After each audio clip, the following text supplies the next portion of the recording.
شہزادی زور بیاں اور زیادہ کرے، فکروں میں اور جلا بخشیں، اور یقیناً اس بچے کا بس مختصر سے وقت میں یہ 2 مصرے سنا دینا شہزادی کے اس مصرے کے حوالے سے یہ ایک بہتر اشارہ ہے کہ انشاءاللہ فی المستقبل یہ شہزادی کے صدقے میں شاعر اہل بیت کے عنوان سے پوری کائنات گوشے گوشے میں شہرت حاصل کریں، اور شہزادی ان کی صحیح کو قبول فرمائیں۔ وقت میں بہت قلت ہو چکی ہے، دامن بہت تنگ ہو گیا ہے،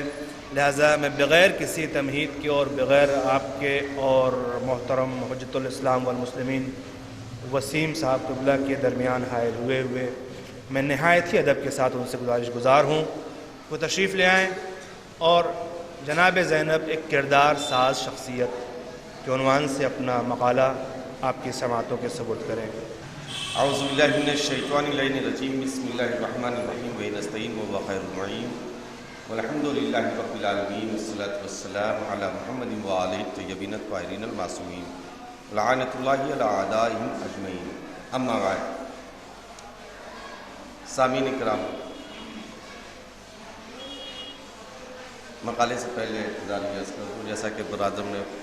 فرمایا کہ مولانا قمر رضوی صاحب ان کو ٹھنڈ لگ جانے کی وجہ سے دائیں شولڈر بالکل کام نہیں کر رہا ہے، ادھر 15-20 دن سے وہ کہیں آج جا نہیں پا رہے ہیں۔ آنے کا پورا پروگرام تھا اور ہر سال ہمارے ساتھ اس پروگرام میں ہر جگہ شریک رہے ہیں۔ خدا انہیں صحت کامل و عاجل عنایت فرمائے۔ انہی کے عنوان کے اوپر جناب زینب کردار ساز شخصیت، رسول مقبول کی اکلوتی صاحبزادی حضرت فاطمہ زہرا سلام اللہ علیہا کی گلشن کی پہلی کلی سن 5 ہجری میں 5 جمادی الاولیٰ کو اس کائنات میں نمودار ہوئی۔ اگرچہ بعض مورخین نے 9 ہجری بھی لکھا ہے، مگر علامہ سید عبدالحسین شرف الدین موسوی نے عقیلہ وحی میں کے صفحہ نمبر 23 پر یوں روایت نقل کی ہے کہ ولدت علیہ السلام سنۃ الخمسۃ الہجرہ وہوا صلح الحدیبیہ ونزل سورۃ الفتح علی رسول اللہ صلی اللہ علیہ وآلہ وسلم، یعنی جناب زینب کبریٰ سلام اللہ علیہا 5 ہجری کو پیدا ہوئی اور اسی سال صلح حدیبیہ بھی ہوئی اور سورہ فتح بھی نازل ہوئی۔ یہ بھی آپ کی رسول پر آپ کی ذات والا صفات، خصائص و کمالات کا مجموعہ ہے، جبکہ ساری زندگی مصائب و آلام سے لبریز نظر آتی ہے۔ یہ بھی شہزادی کی اپنی ایک انفرادیت ہے کہ کمالات و خصوصیات کی چادر میں مصائب و آلام کو اس طرح ڈھانکے رکھا کہ رنج و غم و علم خود آپ کی عظمت و فضیلت کا قصیدہ پڑھتے نظر آتے ہیں۔ مثلاً ماں کا جنازہ جب بقیع میں تدفین کے لیے گیا، اس وقت اپنے غم کو بھلا کر ماں کی نشانیاں جلدی جلدی روپوش کر دینا کہ جب باپ اور بھائی ماں کو دفن کر کے واپس آئیں تو ان نشانیوں کو دیکھ کر ان کا غم دوبالا نہ ہو جائے، گویا اپنی مصیبت کو پس پشت ڈال کر باپ اور بھائی کی تشفی کا سامان مہیا کرنا، یہ جناب زینب کا ہی کردار ہے۔ ماہ ستمبر 2004 کے ماہنامہ الجواد میں کہ ایک مضمون میں مولانا سید ولی الحسن صاحب قبلہ لکھتے ہیں کہ جناب زینب ابھی 4 سال کی بھی نہیں ہوئی تھی کہ حضرت علی ایک ضرورت مند کے ساتھ گھر میں داخل ہوئے۔ جناب فاطمہ زہرا سلام اللہ علیہا سے اپنے مہمان کے لیے کھانا مانگا۔ معصومہ عالمیان نے عرض کیا، یا ابوالحسن، اس وقت گھر میں کھانے کو کچھ بھی نہیں ہے، صرف مختصر سی غذا ہے جو میں نے زینب کے لیے رکھ چھوڑی ہے۔ یہ سن کر علی و فاطمہ کی عقیلہ و فہیمہ بیٹی دوڑتی ہوئی ماں کے پاس گئی اور مسکراتے ہوئے کہا، مادر گرامی، میرا کھانا بابا کے مہمان کو کھلا دیجیے، میں بعد میں کھا لوں گی۔ ماں نے بیٹی کو سینے سے لگا لیا اور باپ کی آنکھوں میں مسرت و فرحت کی کرنیں بکھیر گئی اور فرمایا، تم واقعی میں زین اب ہو۔ صلوات پڑھیں محمد والے محمد کے۔ حجت الاسلام والمسلمین علی جناب مولانا سیف عباس صاحب قبلہ لکھنؤ۔ مولانا نے فرمایا، واقعی میں تم زین اب ہو۔ ذرا غور کریں،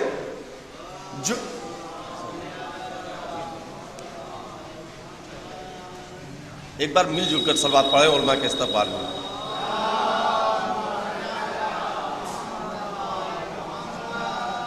ذرا غور کریں، جو بچپنے میں فدا و ایثار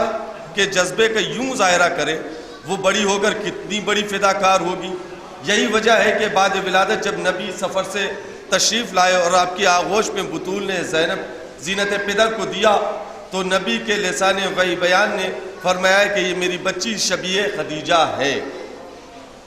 یہ جملہ صرف صورت کی شباہت کا اعلان نہیں کر رہا بلکہ سیرت کی شباہت کی بھی عکاسی اس جملے میں پائی جاتی ہے، کیونکہ میرا نبی صرف ظاہری باتوں کی بنیاد پر گفتگو نہیں کرتا بلکہ باطنی اوصاف کو بھی بیان کرتا ہے۔ جس طرح ترویج اسلام میں جناب خدیجہ نے اپنے مال و اسباب کو قربان کر دیا،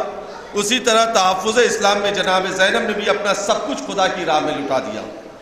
اس بات کو صوفی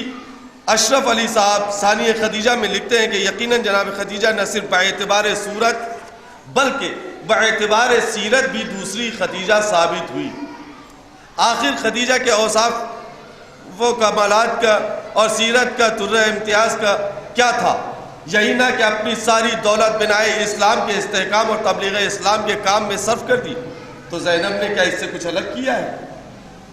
کربلا میں ایک غریب عورت کا سرمایہ ہی کیا ہو سکتا تھا؟ بھائی، بیٹے،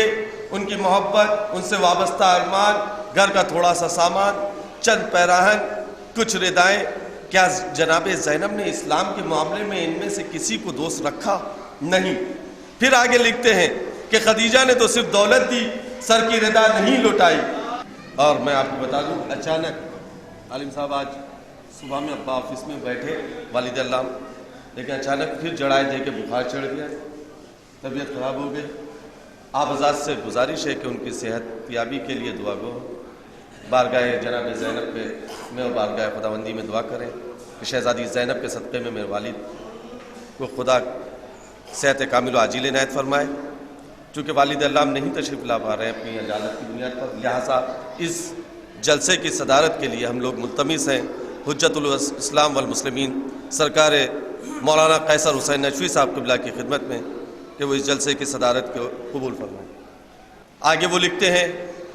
کہ خدیجہ نے تو صرف دولت دی، سر کی ردا نہیں لٹائی۔ پردے میں رہ کر اپنی دولت و حشمت کے رسوخ سے دین خدا کی حمایت کرتی رہیں، چادر لٹوا کر دشمن خدا اور رسول کے دربار میں اسلام کی اشاعت تو نہیں کر سکی، مگر جناب زینب نے یہ سب کچھ کیا۔ جناب زینب کا ایک مشہور لقب ثانی زہرا ہے، چونکہ آپ ایثار و فداکاری و زہد و تقوی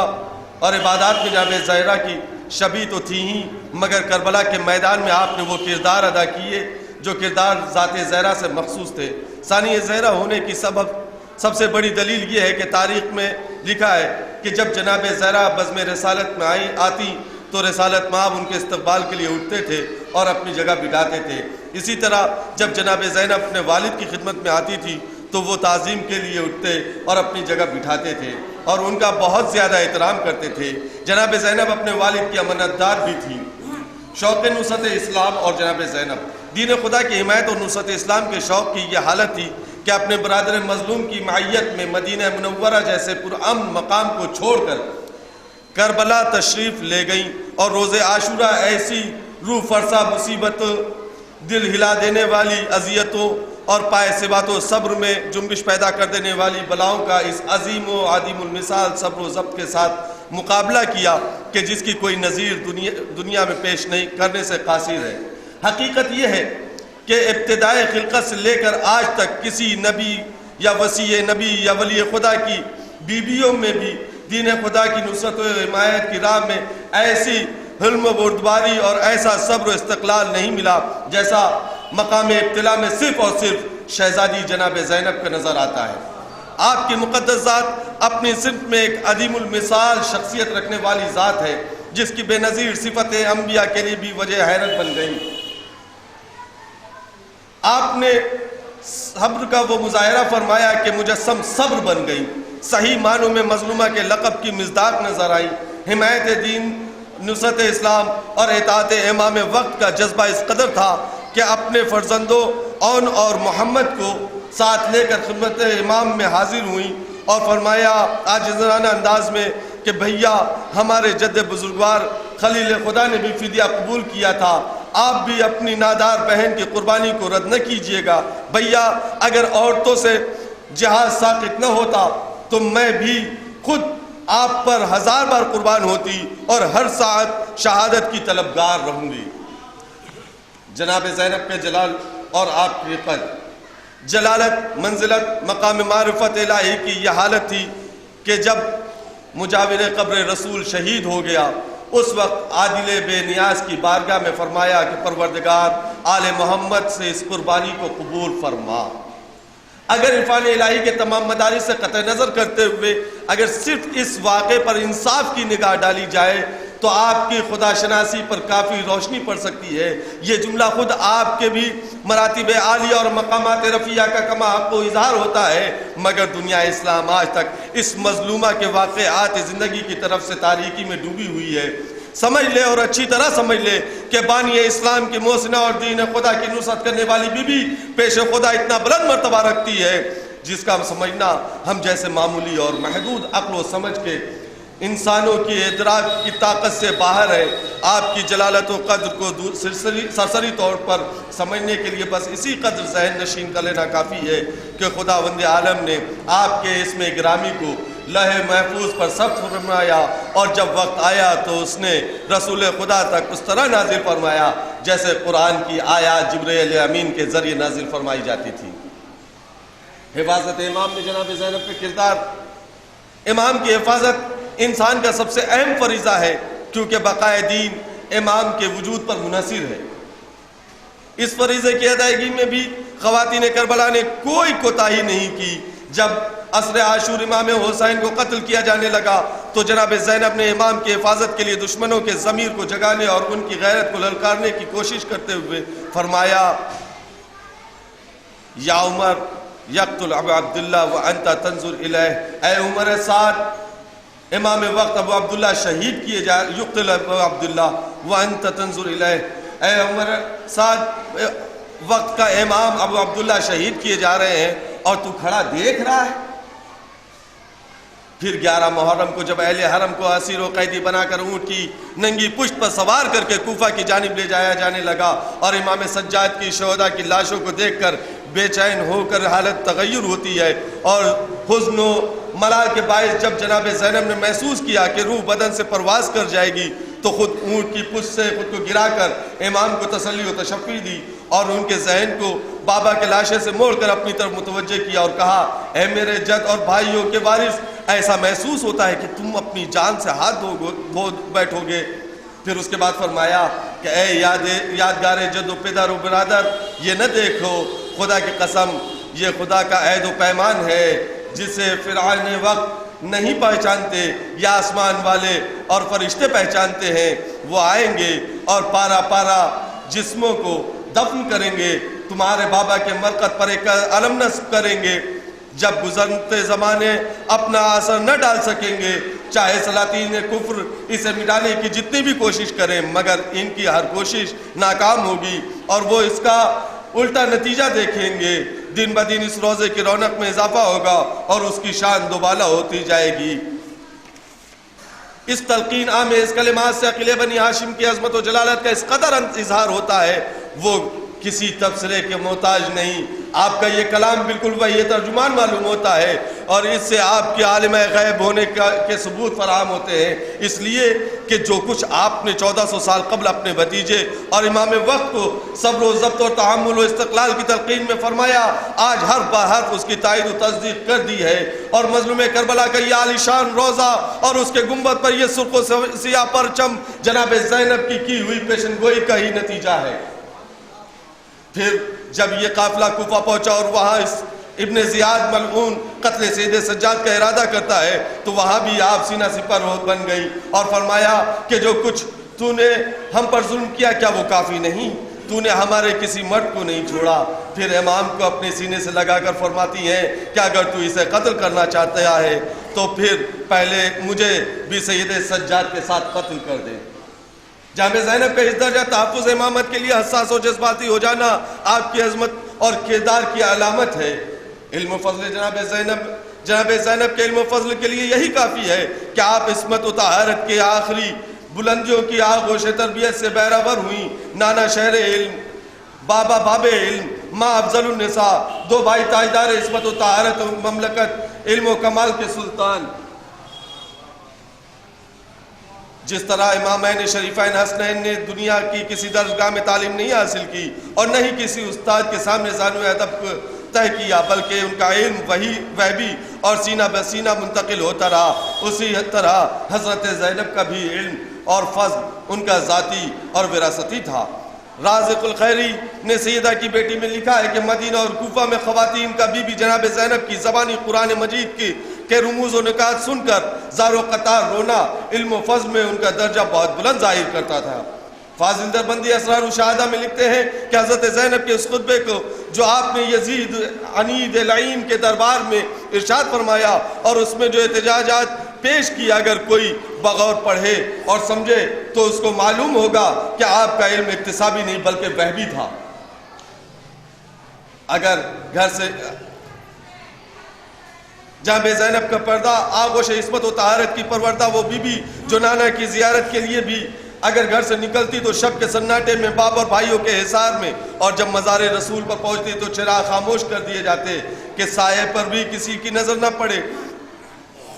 وہ شہزادی بعد حسین بے مقنع چادر کوفہ و شام کا سفر کیسے کر سکتی ہے؟ مگر تاریخی حقائق سے بھی انکار نہیں کیا جا سکتا۔ کربلا تک کے مصائب و آلام تو بڑی شان و شوکت سے برداشت کیے جا سکتے ہیں، لیکن کربلا کے بعد کے مراحل غیرت کے آئینے کو چکنا چور کر رہے ہیں جب تک کہ اس کے لیے مناسب انتظام نہ ہو۔ اہل حرم کو ننگے سر مجمع اغیار سے گزارا جانا ان کے مرتبے کے خلاف ہے، لہذا اہل حرم نے خود اس کے لیے انتظام کیا کہ اپنے بال نوچ ڈالے اور اپنے منہ پر گھر والوں کے زخم میں تماچے مارے کہ نیل کے نشانوں میں چہرے چھپ گئے، تو دوسری طرف قدرت کی جانب سے بھی انتظام ہوا اور اسے نمائندہ الہی امام حسین کے سر اقدس نے انجام دیا۔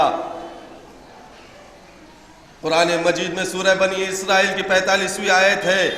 جس میں ارشاد ہو رہا ہے کہ اور جب تم قرآن کی تلاوت کرو گے تو ہم تمہارے اور ان لوگوں کے درمیان جو آخرت پر ایمان نہیں رکھتے ایک اندیکھا پردہ حائل کر دیں گے۔ اس آیت کی بنیاد پر یہ کہا جا سکتا ہے کہ امام کا نوک نیزہ سے تلاوت کلام کرنا صرف اس لیے نہیں تھا کہ مجمع مجھے زندہ جاوید مان لیا جائے، بلکہ منصوبہ الہی کا ذمہ دار امام حصول مقصد کے لیے جن لوگوں کو ساتھ لایا تھا ان کا اور ان کی عزت و وقار کا بھی ذمہ دار تھا، لہٰذا اپنی تلاوت کے ذریعے بیبیوں کے چہرے اور تماشائیوں کی نگاہ کے درمیان ایک اندیکھا پردہ کھینچ رہا تھا، لہٰذا تلاوت کی بنیادی مقصد بالآخر اہل حرم کا پردہ قرار پائے گا۔ اب اطمینان سے بات کہی جا سکتی ہے کہ اہل حرم کو بے شک بازاروں اور درباروں میں تماشائیوں کے درمیان سے بے مقنع و چادر لے جایا گیا، لیکن نگاہ خواہ وہ دور سے ہو یا نزدیک سے اہل حرم تک نہیں پہنچ پا رہی تھی، حتیٰ کسی مخاطب نے بھی ان کے چہرے نہیں دیکھے، البتہ اگر پہچانا تو دوسرے قرائن سے پہچانا۔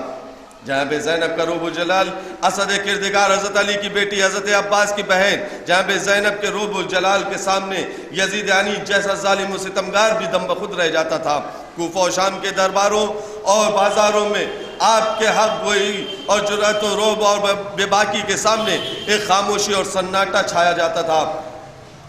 یزید اور ابن زیاد ملعون جیسے سفاک اور بے دین کے درباروں میں دندان شکن جواب دینا اس بات کی بین دلیل ہے کہ حضرت زینب کے سینے میں اپنے باپ کا جگر اور حسین کا عزم تھا۔ آپ نے بھرے دربار میں یزید پلید کو کافر